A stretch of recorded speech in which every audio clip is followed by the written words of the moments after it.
नमस्कार दोस्तों, मैं हूं किमी फ्रॉम राइट स्किल्स विद किमी चैनल से और एक बार फिर से हमारे चैनल में आपका बहुत बहुत स्वागत, अभिनंदन। तो दोस्तों, आज मैं आप लोगों को एक नए प्लांट की जानकारी देने वाली हूं जिसको कि हम लोग कहते हैं दोस्तों एवर लास्टिंग फ्लावर्स। तो एवर लास्टिंग फ्लावर्स के दोस्तों कई नाम होते हैं और बहुत ज़्यादा फेमस ये प्लांट है। इसका दूसरा नाम होता है हेलिक्राइसम और इसका तीसरा नाम जो कि बहुत कॉमन है वो है दोस्तों पेपर प्लांट, पेपर फ्लावर। और दोस्तों पेपर फ्लावर इसे क्यों कहते हैं ये भी मैं आज आपको इस वीडियो में बताऊंगी। तो दोस्तों पेपर फ्लावर इसे इसलिए कहते हैं क्योंकि जब इसके फ्लावर्स खिलते हैं तो फ्लावर्स खिलने के बाद दोस्तों इसके बीच में एक डिस्क होती है, एक दोस्तों एक सर्कल होता है, एक तरह से एक डिस्क टाइप की होती है। उसके बाद जो उसकी पेटल्स निकलती हैं तो वो पेटल्स बिल्कुल छूने में ऐसी लगती हैं जैसे कि दोस्तों एक पेपर हो, पेपर के जैसा बिल्कुल ऐसा लगेगा जैसे कि ये पेपर का फ्लावर बनाया गया हो। तो इसीलिए इसे पेपर फ्लावर कहा जाता है। कुछ लोगों का ये भी मानना है कि पेपर फ्लावर दोस्तों बोगनवेलिया को भी कहा जाता है क्योंकि उसका भी कुछ कुछ पेपर जैसा ही डिज़ाइन होता है। लेकिन दोस्तों पेपर फ्लावर के मामले में इंडिया में सबसे ज़्यादा कॉमन नेम पेपर फ्लावर, ये दोस्तों एवर लास्टिंग फ्लावर्स को ही कहा जाता है। बाकी दोस्तों इसे एवर लास्टिंग फ्लावर्स इसलिए कहा जाता है क्योंकि ये खिलने के बाद दोस्तों आप इसे कम से कम 5 to 6 मंथ्स तक अगर भूल भी जाएं कि ये खिला हुआ है और पेंट फ्लावर ना करें तो भी दोस्तों इसका जो फ्लावर है वो बना रहेगा और बना ही रहेगा। जैसा कि मैंने आपको बताया कि इसकी जो पेटल्स होती हैं वो बिल्कुल पेपर जैसी होती हैं, तो इसकी जो पेटल्स होती हैं दोस्तों वो पेपर जैसा ही स्वभाव भी उनका होता है। जैसे पेपर का फ्लावर बिल्कुल भी खराब नहीं होता वैसे ही इसका फ्लावर भी खराब नहीं होता, बस इसमें जीवन है तो इसलिए इसकी दोस्तों उम्र है 6 महीने तक इसका फ्लावर खिला रहता है। बाकी दोस्तों ये जो फ्लावर है इसकी कम से कम 600 स्पीशीज होती है और ये दोस्तों सनफ्लावर की फैमिली से बिलोंग करता है। जो सनफ्लावर होता है दोस्तों उसी की फैमिली से बिलोंग करता है, बिल्कुल सन के साथ ही खिलता है। अगर सन नहीं निकलेगा तो दोस्तों ये जो फ्लावर है ये बंद हो जाएगा, तो सन की इसको बहुत ज़रूरत होती है और ये फुल सनलाइट का दोस्तों प्लांट है। बाकी अगर दोस्तों इसकी सॉइल की बात बताऊं तो इसको सॉइल बिल्कुल वेल ड्रेन चाहिए। किसी भी तरह की सॉइल हो, कोई भी गार्डन सॉइल हो, काली मिट्टी, पीली मिट्टी, किसी भी तरह की सॉइल हो, वो दोस्तों ये वाला प्लांट किसी भी तरह की सॉइल में आराम से लिव कर जाता है और बहुत अच्छी तरह से खिलता रहता है। बस इसकी जो सॉइल है वो वेल ड्रेन होनी ज़रूरी है और वेल ड्रेन का मतलब हुआ दोस्तों इसमें सैंड होना बेहद आवश्यक है। सैंड अगर नहीं होगा तो फिर जो आपकी सॉइल है वो वेल ड्रेन नहीं बन पाएगी। बाकी दोस्तों इस प्लांट को कोकोपीट बिल्कुल पसंद नहीं है, कोकोपीट इसमें बिल्कुल ऐड ना करें।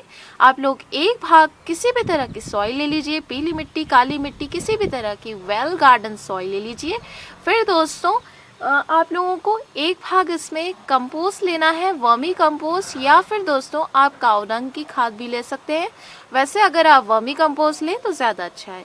फिर दोस्तों आप लोग इसमें सैंड का एक भाग ले लीजिए, सैंड का एक भाग इसके लिए काफ़ी है। तो तीनों चीज़ें एक एक भाग यानी इक्वल मात्रा में आप मिक्स कर लीजिए और मैलेथियन पाउडर डाल के आप बड़ी आसानी से इस प्लांट को उसमें लगा दीजिए। बाकी दोस्तों एक बात मैं आप लोगों को बताना चाहूँगी, इसे किसी भी तरह के स्लो फर्टिलाइज़र की ज़रूरत नहीं होती। स्लो रिलीजिंग फर्टिलाइज़र इसमें बिल्कुल नहीं डालना चाहिए क्योंकि ये जो प्लांट है ये ज़्यादा सह नहीं पाता। जैसा कि मैंने आपको बताया बिल्कुल पेपर जैसा होता है, तो दोस्तों इसकी केयर भी बिल्कुल पेपर जैसी ही होती है, बहुत लाइट केयर होती है इसकी, बहुत लाइट। बाकी दोस्तों जैसे कि पेपर को पानी पसंद नहीं है वैसे ही इसको बहुत ज़्यादा पानी पसंद नहीं है। आप इसमें रोज ओवर वाटरिंग ना करें।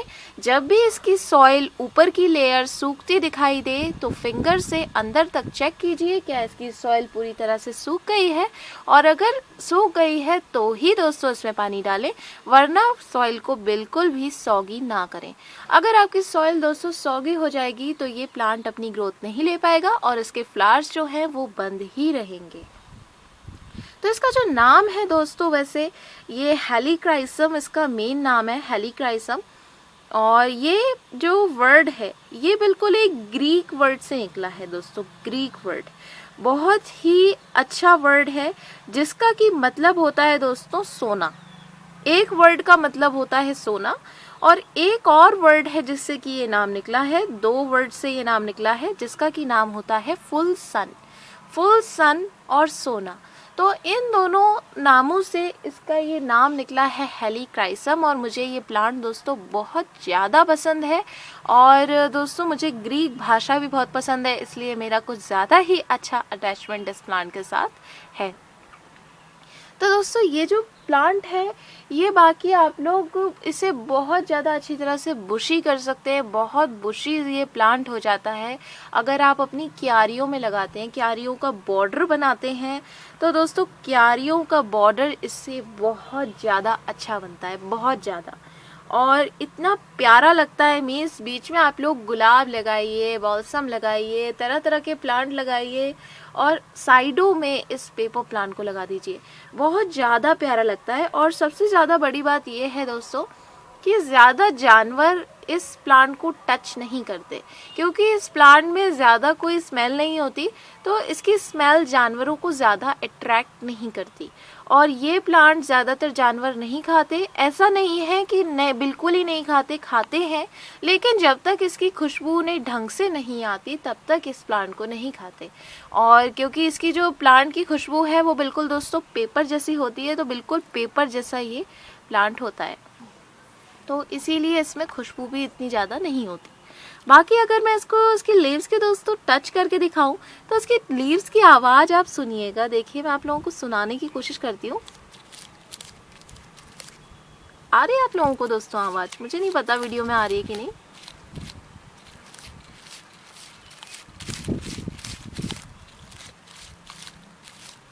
देखिए बिल्कुल दोस्तों पेपर जैसी आवाज़ आई, जैसे कि बिल्कुल पेपर को हम टच करते हैं तो पेपर की आवाज़ आई दोस्तों। बिल्कुल अभी हवा भी चल रही है, तो मेरे सारे प्लांट्स देखिए कितने ज़्यादा खुश हो रहे हैं दोस्तों। देखिए कितनी हवा चल रही है इस वक्त, और हवा में तो ये प्लांट्स बहुत ज़्यादा खुश हो जाते हैं मेरे। ये देखिए मुझे तो इनकी खुशी बिल्कुल दिखती है हिलते हुए प्लांट्स में। बाकी दोस्तों इसमें आप नीम ऑयल का स्प्रे कर सकते हैं, नीम ऑयल का इसमें आप स्प्रे कीजिए नियमित। उससे क्या होगा, इसमें कोई भी पेस्ट नहीं लगेगा। वैसे बहुत इजी ग्रो प्लांट है, इसमें पेस्ट लगता भी नहीं, क्योंकि पेस्ट के लायक इसमें इस प्लांट में कुछ होता भी नहीं है दोस्तों, क्योंकि ये प्लांट है पेपर प्लांट, फिर वही बात, तो इसीलिए इसमें पेस्ट ज़्यादा नहीं लगते। लेकिन नीम ऑयल का स्प्रे आप नियमित कीजिए, क्योंकि हर प्लांट में दोस्तों पेस्ट तो लगते ही हैं, खतरा तो होता ही है। अगर आप किसी प्लांट को बिल्कुल ही भूल जाएंगे तो दोस्तों उसमें पेस्ट लग सकते हैं, तो इस चीज़ का भी आप लोगों को ध्यान रखना होगा।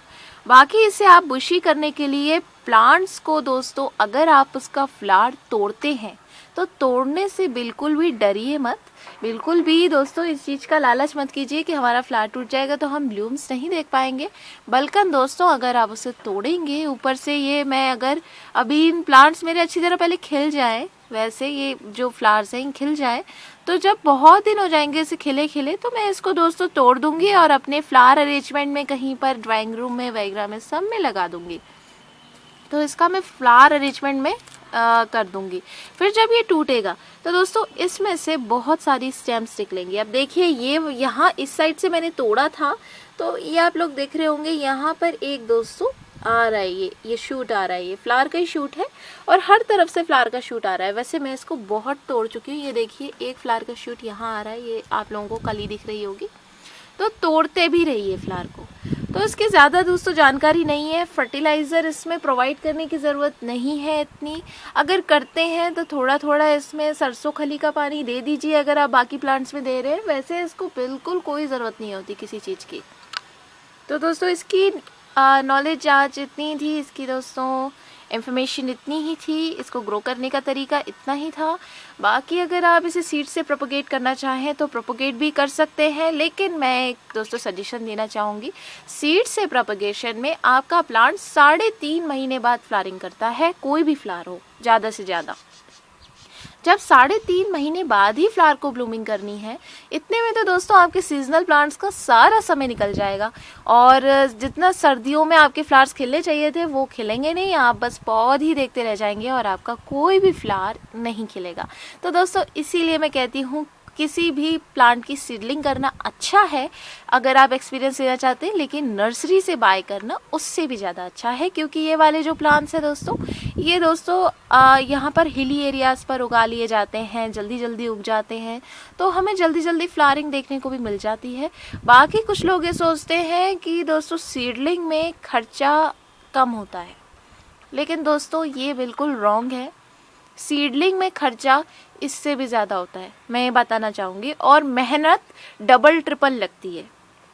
अगर आप किसी प्लांट को बाय करते हैं तो वो आपको दोस्तों मिनिमम 30-40 रुपीज़ का पड़ जाता है। वहीं अगर आप एक सीडलिंग का पैकेट बाय करते हैं वो भी आपको 30-40 रुपीज़ का पड़ेगा। दोस्तों 40 रुपीज़ का तो मिलेगा ही मिलेगा।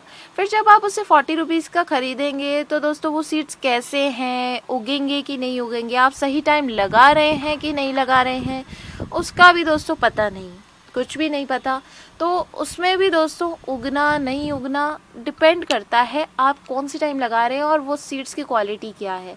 फिर अगर उग जाते हैं दोस्तों, 1-2 निकल भी आते हैं, तो उसमें कोई फ़ायदा नहीं है। आप उस सीडलिंग को बचाने की कोशिश करेंगे तो उन 1-2 में से भी एक डाई हो जाएगा, एक बच जाएगा। एक को बचाते बचाते आपका पूरा सीज़न निकल जाएगा, और सीज़न निकलने के बाद लास्ट के जो 15-20 दिन होंगे उसमें अगर फ्लावर आ भी जाए तो दोस्तों फ़ायदा क्या हुआ। 40 रुपीज़ के पैकेट में एक प्लांट निकला और एक प्लांट डाई हो गया, तो वो तो बिल्कुल सेम दोस्तों स्थिति हो गई बिल्कुल पैसों में। तो ये चीज़ दोस्तों प्रोपगेशन में आप लोग ध्यान रखिए। तो बाकी आप लोगों की उसमें जो खाद लगी, जो मेहनत लगी, आपने पहले एक बार सीडलिंग को लगाया, छोटे पैकेट में लगाया या छोटे गमले में लगाया, फिर बड़े गमले में शिफ्ट किया, उसके लिए सॉइल बनाई, वर्मी कंपोस्ट डाली, सब डाली, फिर और बड़े गमले में लगाया, तो ट्रिपल स्टेप में भी आपकी मेहनत लग गई और वर्मी कंपोस्ट इन सब में भी आपका खर्चा हो गया। इससे बेटर ये है आप लोग एक प्लांट लाइए, 40 रुपीज़ का एक प्लांट ही आपका उगना है 40 रुपीज़ के पैकेट में भी, और एक ही इसमें उगना है, तो इसमें आप उगाइए। फिर आप लोग दोस्तों एक ही बार इसकी प्लांट की केयर कीजिए, वाटरिंग करते रहिए और पूरे सीज़न अपने प्लांट का मज़ा लीजिए।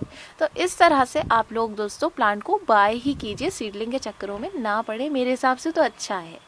तो आई होप आप लोगों को आज का वीडियो पसंद आया होगा दोस्तों, और मेरे इस वीडियो को दोस्तों लाइक कीजिए, कमेंट कीजिए, और जानकारी अगर पसंद आए और आप नए वीडियोस देखना चाहते हैं रोज़, तो दोस्तों मेरे चैनल को सब्सक्राइब भी कर लीजिए, जिससे कि आपको रोज़ आने वाले वीडियोस मेरे टाइमली मिलते रहें। तो थैंक यू दोस्तों, bye bye, have a great day, great day, great day, meet you in the next video.